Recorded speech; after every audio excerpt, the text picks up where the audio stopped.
మీరు ఇంజనీరింగ్ చేశారా? జాబ్స్ కోసం సెర్చ్ చేస్తున్నారా? 3600 మందికి పైగా స్టూడెంట్స్ కి జాబ్స్ వచ్చేలా చేసిన code Gyan 100 days software course లో జాయిన్ అవ్వండి. మీ కెరియర్ ని బిల్డ్ చేసుకోండి. నమస్తే, welcome to Suman TV. Father responsibility towards son. So అసలు ఎటువంటి పాఠాలు నేర్పించాలి తన తనయుడికి ఒక తండ్రి? ఆస్తులు, అంతస్తులు, మంచి ఎడ్యుకేషన్ ఇవి సరిపడుతుందా తెలుసుకోవడానికి మనతో పాటు ఉన్నారు విజయ సింగం గారు, ఆ సైకాలజిస్ట్. నమస్తే మేడం. నమస్తే మ్యామ్. తండ్రి తన తనయుడికి అసలు ఎటువంటి గుణాలు నేర్పించాలి? అట్ ద సేమ్ టైం ప్రస్తుత కాలంలో అయితే కొద్దో గొప్ప స్ట్రిక్ట్ గా మాట్లాడినా, కోపాలు ప్రదర్శించినా కూడా తట్టుకునే స్థితిలో లేరు.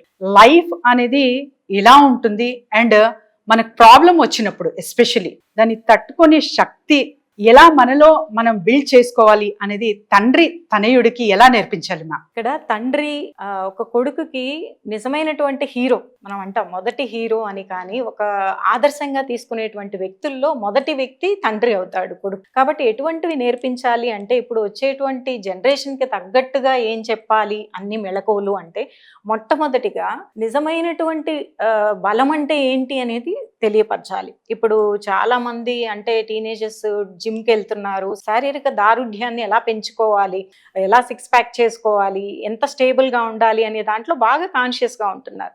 అయితే అసలు నిజమైనటువంటి బలం అంటే ఏంటి అనేది తండ్రి ద్వారా కుమారుడికి తెలియాలి. ఆ నిజమైన బలం అంటే ఏంటి అంటే, శారీరక దారుఢ్యమే కాకుండా మానసిక స్థిరత్వం అంటే మెంటల్ స్టెబిలిటీ అంటాం. ఒక ఓపిక కలిగి ఉండడము, ఏదైనా ఒడిదుడుకులు వచ్చినప్పుడు జీవితంలో తట్టుకొని ఎలా నిలబడాలి అనేటువంటి మెంటల్ స్టెబిలిటీ అనేది అసలైనటువంటి బలం. ఆ ఓపిక కలిగి ఉండడం, అట్లాంటి గుణాలని తెలియపరచాలి. అలాగే కష్టం విలువ.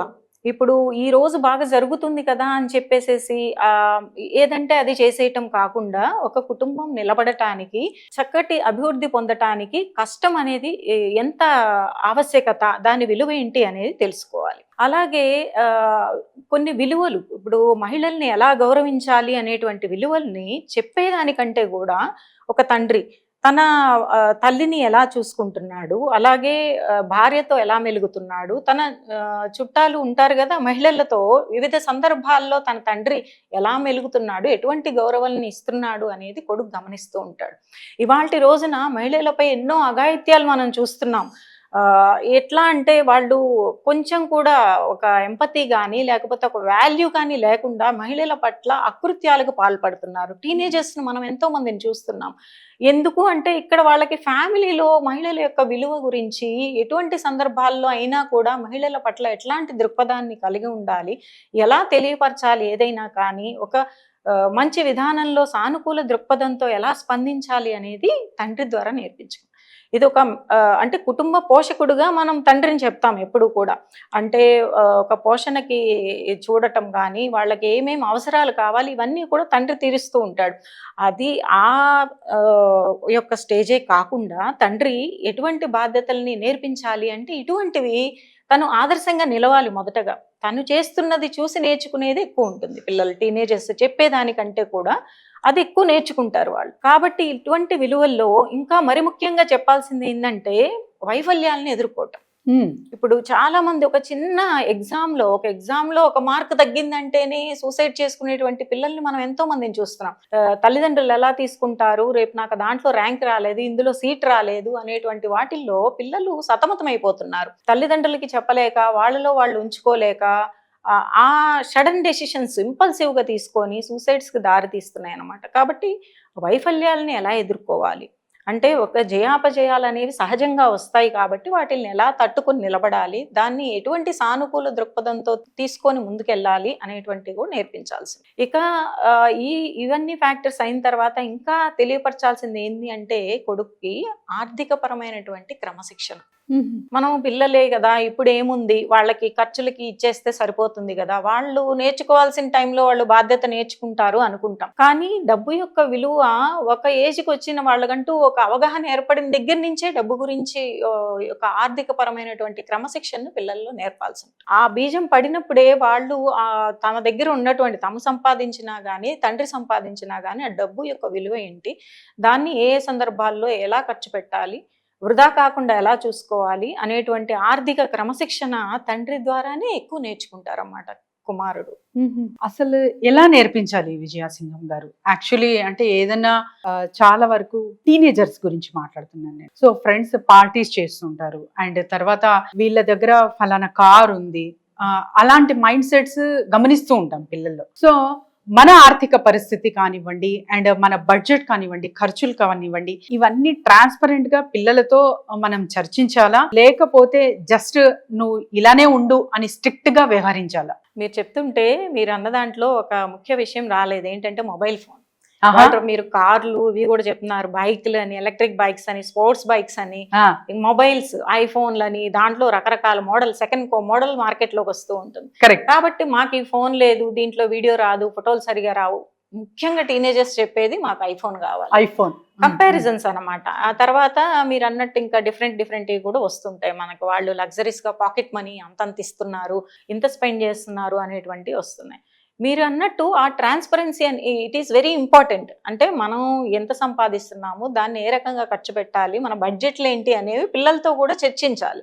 అదే కాకుండా అంటే మాకు బడ్జెట్ లేదు కాబట్టి అది కొనట్లేదు అని కాకుండా, ఈ వస్తువు యొక్క ఉపయోగం ఏంటి, నీ వయసులో నీకు ఏది అవసరం ఏది అనవసరం అనే దాన్ని బట్టి కూడా మేము తీసుకోవట్లేదు అన్న విషయాన్ని వాళ్ళకి అర్థమయ్యేలా చెప్పాలి. అంతేకాని మా బడ్జెట్ లేదు కాబట్టి మేము ఇవ్వలేకపోతున్నాము అంటే మనీ సోర్సెస్ పిల్లలు వేరే విధంగా కూడా ఆలోచించవచ్చు.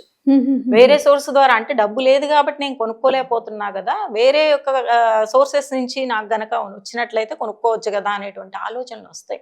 అంటే డబ్బు ఉన్నా లేకపోయినా తన ఏజ్కి తగ్గట్టు తనకి ఏం అవసరం, ఏది అనవసరం, ఏది తన్ని ప్రొడక్టివ్ గా ఉంచుతుంది అనేటువంటిది, ఏది తన్ని డిస్ట్రాక్టివ్ గా తీసుకెళ్తుంది అనేటువంటి విషయాలను కూడా తెలియపరచాలన్నమాట. ఓకే. అలాగే ఈ డిసిప్లైన్ అనేది చెప్తే వచ్చేది కాదు. ఇప్పుడు వాళ్ళు పాకెట్ మనీ అడుగుతూ ఉంటారు, ఒక నెలకి ఇంత అవుతుంది అంటే వాళ్ళని అడగాలి. ఇప్పుడు అడుగుతున్నావు, ఒక నెలకి ఎంత అవుతుంది అసలు నువ్వే ఆలోచించి నాకు చెప్పు, దాని ప్రకారం ఇస్తాను నేను. అందులో అది సరిపోలేదు అంటే ఏంటి ఎక్స్ట్రా ఖర్చు ఏమొచ్చింది, లేదా కొంత అమౌంట్ అంతకు మించి డబల్ వేసి చూసి ఒక నెల ఇప్పుడు ఇంత అంటున్నాడు కదా, ఆ అమౌంట్ని ఎంతవరకు ఉంచుతున్నాడు, దాన్ని ఏం చేస్తున్నాడు, లేదా ఉంది కాబట్టి కుటుంబంలో అవసరమైనటువంటి వాడుతున్నాడా, లేదా నిరుపయోగమైనటువంటి వస్తువులు లేదా వేరే డిస్ట్రాక్షన్స్కి ఏమన్నా వాడుతున్నాడా అనేటువంటి మానిటరింగ్ అనేది అర్థం కావాలి. ఒక వ్యక్తి యొక్క బిహేవియర్ డిఫరెంట్గా ఎలా ఉంది అనేది ఎప్పుడు తెలుసుకుంటామంటే, డబ్బు ఉన్నప్పుడు దాన్ని దేనికి స్పెండ్ చేస్తున్నాడు అనే దాన్ని బట్టి మనకు అర్థమవుతుంది. కాబట్టి ఈ ఆర్థిక క్రమశిక్షణ రావాలి అంటే అవసరాన్ని మించిన కొంత డబ్బు తను ఎటువంటి విధంగా స్పెండ్ చేస్తున్నాడు అనే మానిటరింగ్ మనకు అర్థం అవ్వాలి.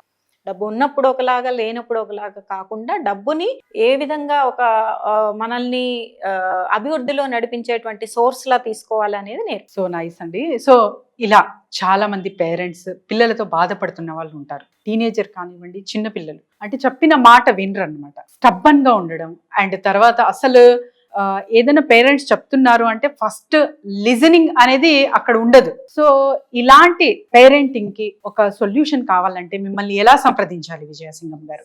బిహేవియరల్ కౌన్సిలర్ గా ఇలాంటి టీనేజ్ ఇష్యూస్ మేజర్ గా డీల్ చేస్తూ ఉంటాను. సో ఇలాంటి ఏదైనా నీడ్ ఉన్నప్పుడు మీరు ఇక్కడ స్క్రోల్ అవుతున్నటువంటి నెంబర్ కి కాల్ చేస్తే మీరు అపాయింట్మెంట్ తీసుకోవచ్చు. సో చూసారు కదండి, happy parenting is the result of abundance of family. So ఎవరైనా సరే ఇలాంటి ప్రాబ్లమ్స్ తో ఫేస్ అవుతూ ఉంటే కింద స్క్రోల్ అవుతున్న నంబర్ కి వెంటనే కాంటాక్ట్ చేయండి. Thank you ma'am, thank you so much. Thank you. Suman టీవీలో మీ పర్సనల్ అండ్ బిజినెస్ ప్రమోషన్స్ కోసం కింది నెంబర్ కి కాంటాక్ట్ చేయండి.